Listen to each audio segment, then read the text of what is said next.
ये नाम स्वामी प्रियादास जी लिया है श्री कमला जी का। कमला जी अर्थात लक्ष्मी जी,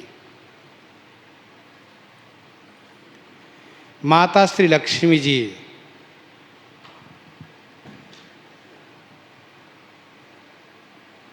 समुद्र मंथन से प्रकट हुई। इनको सभी ने चाहा, परंतु श्री लक्ष्मी जी ने यह देखा कि भगवान विष्णु स्वामी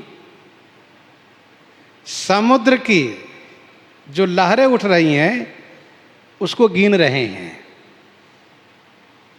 समुद्र की लहरें को गिन रहे हैं, तरंगों को गिन रहे हैं। यहाँ पर जयमाल लेने के लिए मेरे हाथ से जयमाल लेने के लिए सब यहाँ पर उपस्थित हैं, लेकिन उनके मन में, श्री लक्ष्मी जी के मन में ये था, उन्होंने सोचा मेरे मन में ये है कि मैं उनको चाहती हूँ जिनमें कोई दोष न हो, कोई कमी न हो। तो श्री जी ने सबके पास जाकर के सब में दोष दिखाए, इनमें ये अमुक दोष है, इनमें अमुक दोष है। फिर उसी क्रम में भगवान के पास गई और कहा आप में भी एक दोष है। क्या दोष है? तो और सब में जो दोष है वह दोष आप में नहीं है, आप शाश्वत सनातन हैं, दोषों से रहित है, लेकिन एक दोष आप में भी है। भगवान सोचने लगे मुझ में कौन दोष है? कहाँ, आप मुझे नहीं चाहते, ये आप में दोष है। लेकिन मेरी भी प्रकृति है कि जो मुझे न चाहते हो मैं उन्हीं को चाहती हूं, जो मुझे न चाहते हो मैं उन्हीं को चाहती हूं। दिए पीठ पाछे लगे, सन्मुख होत पर आए, तुलसी संपत्ति छाह की लख दिन बैठ गंवाए। गोस्वामी जी ने लिखा कि जब हम चाहना करते कि संपत्ति हमें मिले तो संपत्ति भागती है, सन्मुख होत पर आए, और जब संपत्ति को परित्याग करते मुझे कोई धन संपत्ति नहीं चाहिए तो दिए पीठ पाछे लगे। ये संपत्ति की, लक्ष्मी जी की प्रकृति है। श्री जी ने भगवान को जयमाल पहनाया। वैसे लीला के लिए श्री जी और ठाकुर जी अलग अलग दिखते हैं, वस्तुतः अलग अलग है नहीं, दोनों एक ही हैं तत्वतः। गिरा रथ जल बीच सम, कहियत भिन्न न भिन्न, वंदौ सीता राम पद जिनहि परम प्रिय खिन्न। माता लक्ष्मी पिता हरि, सब जीवन को जानो। भगवान विष्णु सबके पिता है, श्री हरि सबके पिता है, लक्ष्मी जी सबके माँ है। माता लक्ष्मी पिता हरि, सब जीवन के जानो। पितु ते दया सतगुनी सदा, मातु में मानी। हरि की माया में बंधे, हरि की माया में बंधे, जीव रहे दुख पाए। मातु ही करुणा भई, प्रभु ही कहो समझाए। भगवान की प्रबल माया के अधीनस्थ होकर के सब जीव दुखी हो रहे हैं। यह देख करके करुणा की मूर्ति जगदम्बा माता श्री लक्ष्मी जी ने ठाकुर जी से प्रार्थना किया, प्रभु सब पर अनुग्रह कीजिए कि सब आपकी माया से मुक्त हो जावें। तब श्री हरि सो मंत्र लई, फैलायो भूमाहि। ठाकुर जी ने कहा मेरे मंत्र का प्रचार कीजिए। ठाकुर जी ने सर्वप्रथम श्री जी को मंत्र दिया और श्री जी से मंत्र का प्रचार हुआ आगे। इसीलिए हमारे आपके संप्रदाय श्री संप्रदाय हैं। तब श्री हरि सो मंत्र लई फैलायो भूमाहि, शरण आय सब ही बचे, ऐसी दया कहूँ नाहि। बताओ, ऐसी करुणा श्री जी की, किशोरी जी की प्रार्थना से भगवान का अवतरण हुआ करता है। भगवान के साथ सदैव श्री जी रहती हैं। भगवान देवता हैं तो श्री जी देवी हैं, भगवान मानुष हैं तो वे मानुषी बनती हैं। जिस रूप में भगवान का अवतरण हो, श्री जी भी कोई न कोई अवतार लेकर के ठाकुर जी के साथ रहती हैं। श्री राम जी के साथ श्री सीता जी हैं, तो श्री कृष्ण के साथ श्री रुक्मिणी जी हैं। श्री जी हैं आप।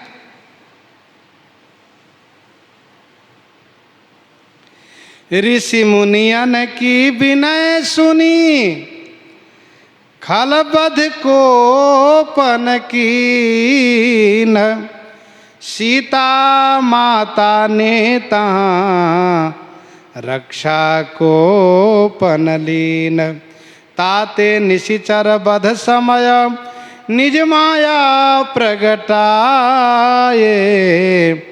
रघुवर से अलग ही रही, करुणा रूपा माए।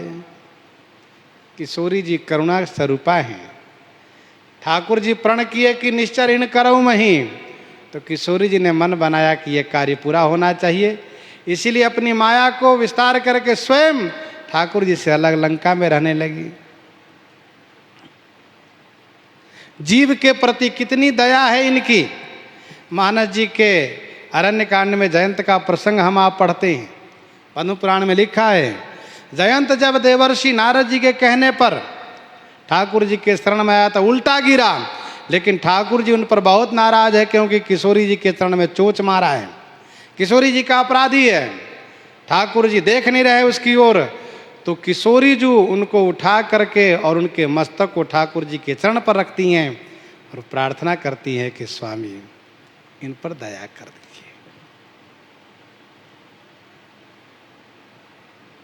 ऐसी करुणा असुरों के संहार की प्रतिज्ञा श्री राम जी ने की है। किशोरी जी ने सोचा यह कार्य पूरा होना चाहिए। जिस प्रकार से किसी की संतान यदि तालाब में, नदी में, कुएं में गिर जाए तो पुत्र स्नेह बस माता स्वयं कूद पड़ती हैं, भले उनको तैरने आवे ना आवे। वैसे ही किशोरी जी को जब ज्ञात हुआ कि देव यक्ष गंधर्व नर किन्नर नाग कुमारी सब लंका रूपी कूप में पड़ी हैं, किशोरी जी स्वयं कूद पड़ी उन सबको बचाने के लिए। पहुंच गई वहां पर और सबको रक्षा किया किशोरी जी ने।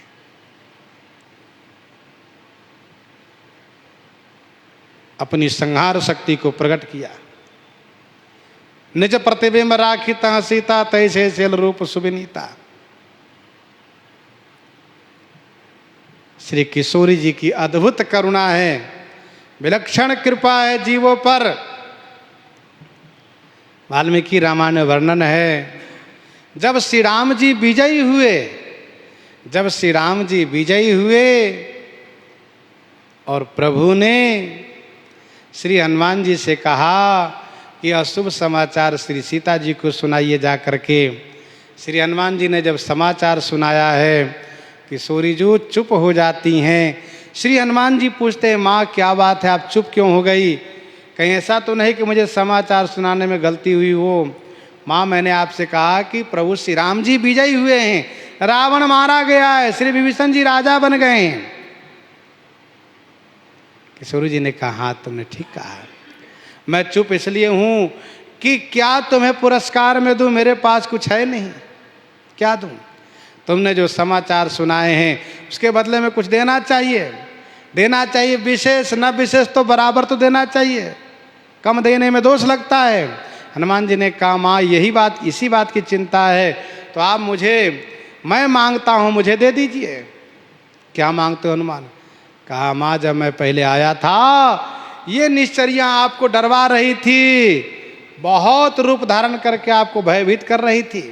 सीत ही त्रास देखा वहीं धरे रूप बहुमंद। मुझे वह सब दृश्य और वह सभी बातें याद हैं। आदेश दीजिए, मैं इन सब से बदला लेना चाहता हूँ।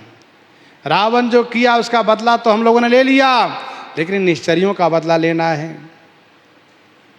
निश्चरियां कांप गई। किशोरी जी ने कहा, नहीं हनुमान, देखो हनुमान, इसमें इन बिचारियों का दोष नहीं। जथा राजा तथा प्रजा। तब रावण राजा था, मुझे डरवाती थी। अब विभीषण राजा हुए, मुझे सेवा करती हैं। और मैंने इन सबको उस वक्त आश्वासन भी दिया, वचन भी दिया है कि यदि मेरे स्वामी विजयी हुए तो मैं तुम सबको रक्षा करूंगी। तासु वचन सुनते सब डरी, जनक सुता के चरणनि परी। जहाँ ता गई सकल तब सीता कर मन सोच। त्रिजटा ने स्वप्न सुनाया, निश्चरियों को डरवाया, निश्चरियाँ डर गई। और त्रिजटा के कहने पर सबने किशोरी जी के चरणों में वंदन प्रणाम किया। किशोरी जी का ये स्वभाव है, प्रणिपात ही प्रसन्ना, मैथिली जन का आत्मजा। प्रणाम मात्र पर खुश हो गई। किशोरी जी ने वह कथा सुना करके हनुमान जी से कहा कि इन सब पर दया करो हनुमान, क्योंकि पापा नाम वा शुभा नाम वा बधरहा नाम पलभंगम कार्य करुण मार्यन न कश्चिना पराध्यति। संसार में कोई ऐसा है ही नहीं जिनसे अपराध न बनता हो। हनुमान, हम लोग मनुष्य हैं, विचार करो। एक वधिक उसका पीछा जब सिंह किया तो वह भाग करके वृक्ष पर चढ़ा। वृक्ष पर भालू बैठा था, देख करके डर गया वह। सिंह ने भालू से कहा, ये हम दोनों के शत्रु है, कभी आपको कभी मुझे मारता है, इसको गिरा दो, मैं खा के चला जाऊं। भालू ने कहा, ये मेरे घर में आया है, मेरे शरणागत में है, मैं इसे नहीं मार सकता, नहीं गिरा सकता। यूं कह के भालू सो जाता है। सिंह उस बधी को उकसाता है, इसको गिरा दो, इसे खा करके मैं चला जाऊं। उसने डाली हिला दी, भालू गिरा, लेकिन भालू होशियार था, एक दूसरी डाली को पकड़ करके फिर पहुंच गया अपने स्थान। सिंह को मौका मिला, कहा, देखा तुमने नहीं गिराया पर इसने तो गिराया। कहा, ये सब तुम्हारी चाल है, मैं नहीं गिरा सकता, तुम इस आशा में न रहो। कहने का भाव यह है कि एक भालू के हृदय में जो हिंसक है, दया आ सकती है, शरणागत रक्षण गुण आ सकता है, अपने घर में आए हुए की रक्षा कर सकता है। तो ये बेचारी तो मुझसे प्रार्थना कर चुकी है। तब श्री हनुमान जी को लगा करुणा की मूर्ति श्री किशोरी जी हैं। जीव मात्र के प्रति दया भाव किशोरी जी का रहता है। तो लक्ष्मी जी के रूप में विष्णु भगवान के साथ में रहती हैं। भगवान विष्णु जब श्री राम रूप में अवतरित होते हैं तो लक्ष्मी जी श्री सीता जी के रूप में आती हैं। भगवान विष्णु जब श्री कृष्ण के रूप में आते हैं तब श्री लक्ष्मी जी रुक्मिणी जी के रूप में आती हैं, ठाकुर जी की सेवा करती हैं, जीव के प्रति दया भाव रखती हैं।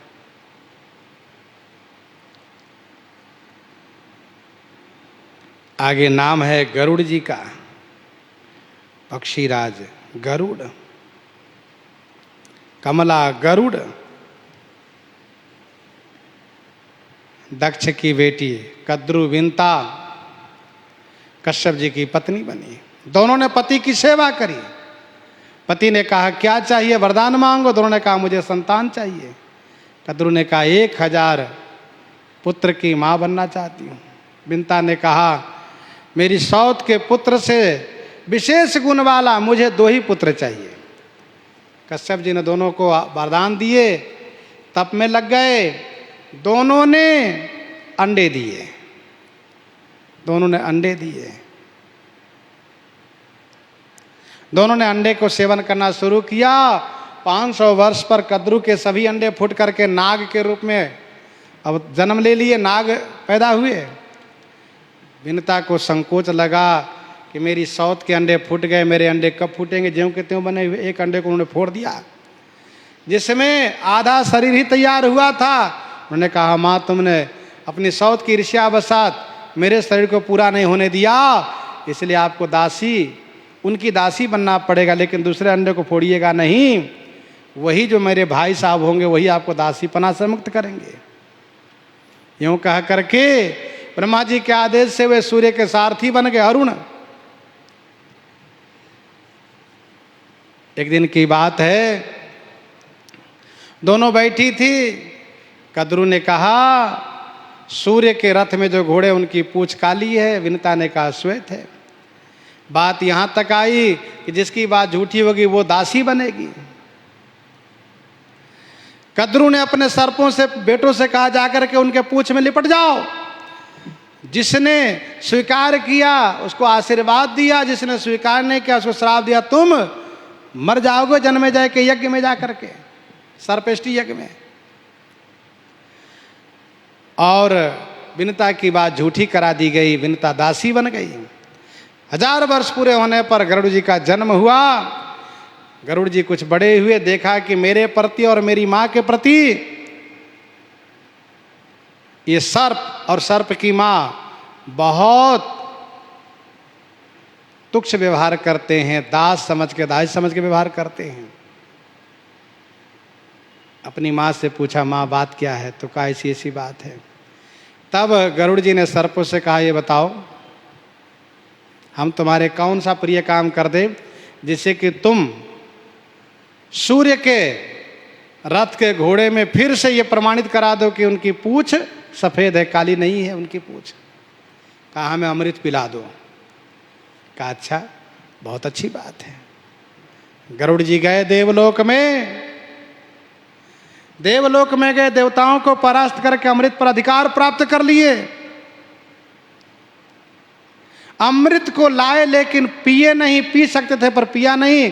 भगवान विष्णु इन पर प्रसन्न हो गए। इंद्रादि देवताओं ने कहा कि सर्पों क्यों अमृत पिलाते हो आप, वो तो खुद ही जहरीला है। कहा मेरा पिलाना उद्देश्य नहीं, केवल माँ को दासीपना छुड़ाना उद्देश्य है। कहा ठीक है, तो अमृत हम ले लेंगे। कहा ले आना।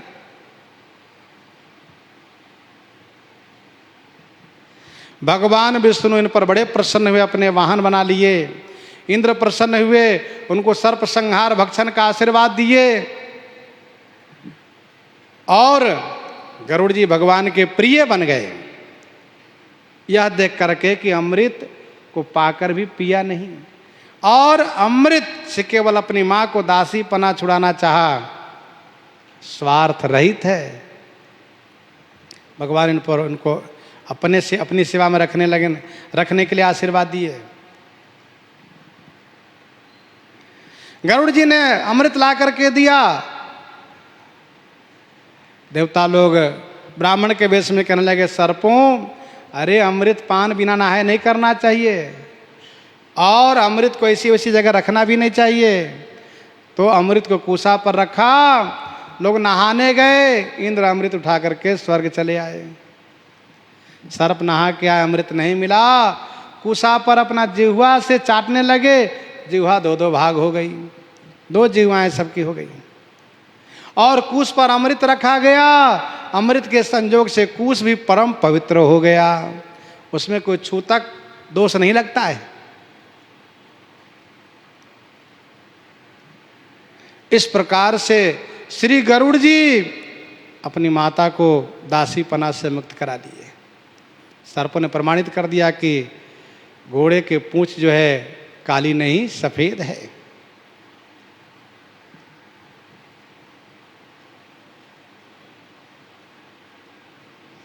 गरुड़ महाज्ञानी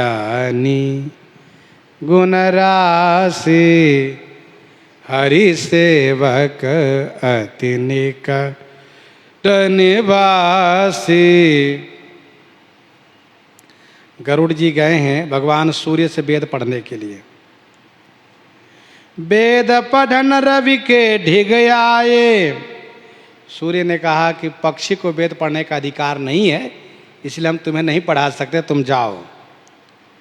खगाधिकार न कहीं लौटाए। गरुड़ जी जब लौटने लगे तो सूर्य भगवान से संकित हो गए कि इनका भाई अरुण है, मैंने उनको अनाधिकारी जान करके लौटा दिया, कहीं अरुण नाराज हो जाए कि मेरे भाई को लौटा दिया भगवान सूर्य ने, मैं सारथी पनावाना काम नहीं करूंगा, मैं रथ नहीं चलाऊंगा। तो मेरा रथ चलेगा कैसे? इसलिए भगवान सूर्य ने फिर से बुलाया, गरुड़ जी आ जाओ आ जाओ। कहिए महाराज।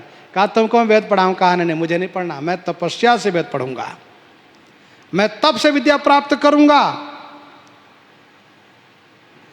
अरुण सारथिया को भाई, बिना पढ़ाए ऋषि नहीं जाई। अस विचारी कै पुनि बुलायो, हरिवाहन नहीं फिर के आयो।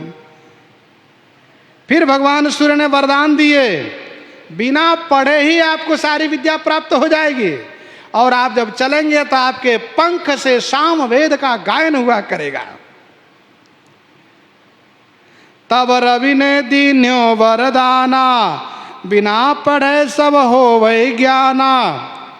साम वेद धुनि पंख ते, उड़त हुए अनायास। बल विक्रम अक्षय रहे, सदा रहो प्रभु पास। भगवान सूर्य ने इनको वरदान दिया कि तुम भगवान की सेवा में रहो, सब ज्ञान सब वैराग्य प्राप्त हो जाए। बल विक्रम अक्षय रहे, सदा रहो प्रभु पास। इसके बाद नाम आता है जामवंत जी का। गरुड़ जी की कथा मानस जी में भी है। वैसे गरुड़ और श्री गरुड़ जी, श्री कागभूषुंडी जी का संवाद है एक। गरुड़ जी को श्री रामलीला में मोह हुआ, श्री कागभूषुंडी जी से उन्होंने कथा श्रवण किया, उनका मोह दूर हुआ। जामवंत जी का नाम आता है। एक बार की बात है, ब्रह्मा जी के मन में बार बार ये भाव उमरने लगा, आहा बीती गए दिन भजन बिना रे, बीती गए दिन, मेरे दिन बीत गए भजन के बिना, मेरे जीवन बीत गए, मैं भजन नहीं कर पाया, कुछ भजन करना चाहिए। ये भाव बार बार उमड़ रहे थे। इसी में जम्भाई आई, और जम्भाई आई तो उसी से ऋक्षराज का जन्म हुआ।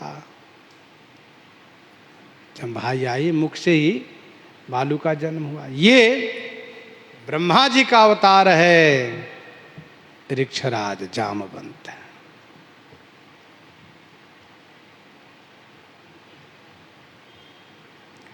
श्री जामवंत के रूप में ब्रह्मा जी आ गए भजन करने के लिए। देवताओं से कहा तुम लोग बानर रूप में जन्म लो, मैं भालू रूप में पहले जन्म ले लिया हूँ। तो जामवंत जी खूब भजन करते हैं। जानी राम सेवा सरस समुझ कर भय अनुमान, पुरखाते सेवक भये हरते भय हनुमान। जामवंत जी की कथा मानस जी में बहुत सुंदर तरीके से गोस्वामी जी ने कही। जब त्रिविक्रम भय खरारी, तब मैं तरुण रहो बल भारी। बलि बांधत प्रभु बाढ़ेऊ, सो तनु बरनि न जाय। भय घरी मह दिन्ही, सात प्रदक्षिण धाई। भगवान 52 अवतार लेकर के बलि को बांध लिए। उसी समय श्री जामवंत जी 7 परिक्रमा दौड़ करके किए और भगवान की महिमा को प्रकट किए। डंका बजा दिए पूरे ब्रह्मांड में, सारा ब्रह्मांड मेरे प्रभु का है। महाराज सुग्रीव ने अपना मंत्री बनाया जामवंत जी को, और श्री राम जी से जब सुग्रीव की मित्रता हुई तो श्री जामवंत जी महाराज श्री राम जी के युद्ध के विशेष मंत्री माने गए, और जामवंत जी की मंत्रणा को हमेशा सम्मान किया गया। जामवंत जी की मंत्रणा से अंगद जी को दूत बना के भेजा गया, और श्री सीता जी की खोज में जामवंत जी ने समुद्र तट पर उन्हें कथा सुनाया सभी बंदर समाज को। श्री राम तत्व से अवगत कराया सबको। जामवंत जी बड़े धीर वीर गंभीर हैं। रावण ने बूढ़ा कह करके अपमान किया, लेकिन जामवंत जी ने युद्ध में उसका बदला चुकाया। मेघनाद को भी मारा, रावण को भी पटक पटक के मारा।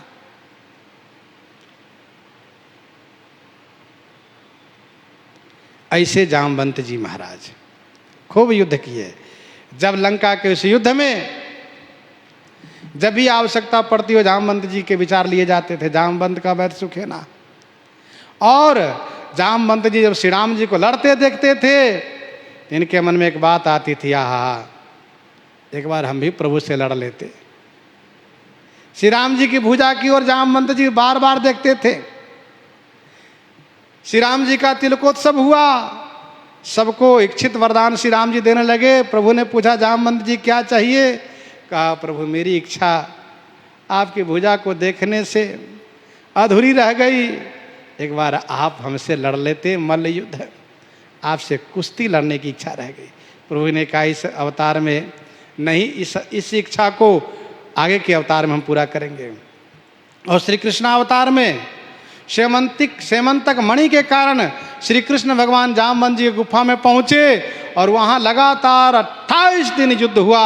28वें दिन श्री कृष्ण भगवान ने मुक्का मार करके और उनके अंग अंग को ढीला किया और फिर से जामवंत जी ने पहचाना और फिर अपनी बेटी जामवंती और मणि को देकर के श्री कृष्ण को विदा किए। ऐसे श्री जामवंत जी महाराज, श्री राम जी का अभिषेक हो गया, श्री राम जी के राज्यकाल में रहने लगे। मिथिला से निमंत्रण आया, सबको बुलावा हुआ। सरकार ने कहा महाराज सुग्रीव विभीषण जामवंत अंगद नल नील सब चलें। प्रभु ने कहा सुनिए सब चलिए, लेकिन ससुराल का कुछ टकसाल होता है, कुछ नियम होता है, ध्यान रखिएगा। सबने कहा हाँ प्रभु अवश्य ध्यान रखेंगे और खास करके आपके ससुराल का दर्शन हम सब करेंगे। प्रभु हम सब से यदि कोई गलती ना हो, हम सब से कोई गलती ना हो, इसलिए आप हम सब के नेता श्री जामवंत जी को ही प्रमुख बना दीजिए। जैसे वे कहेंगे वैसे हम करेंगे, जैसे रखेंगे वैसे रहेंगे। श्री राम जी ने जामवंत जी को नेता बनाया दल का। कहा सुनिए सबको ध्यान रखिएगा, ससुराल की बात है, हंसी मत कराइएगा।